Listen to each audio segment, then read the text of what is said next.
I remember my mother going there when at that point, after we lost my father, seeking employment. And they helped her out not only with the employment, but they helped her out with other resources as well, like food and contacts and what have you. I encountered Erie House back in mid-60s. I hail here from Guadalajara, Jalisco, Mexico, in 1955. And at that point, we lived on the west side on Taylor Street, which was predominantly an Italian neighborhood. It's called Little Italy now. And at that point, I noticed that there was this particular individual that used to come into our neighborhood to visit a friend. And I really set my eyes on her, and I really liked her.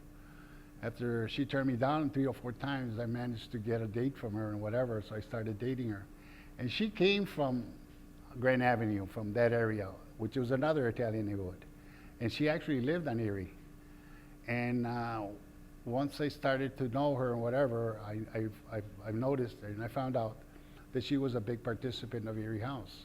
And over the years, you know, I was involved with her along, like fundraising and organizing a softball game. Back then, softball was very big. Although there were different nationalities as well there.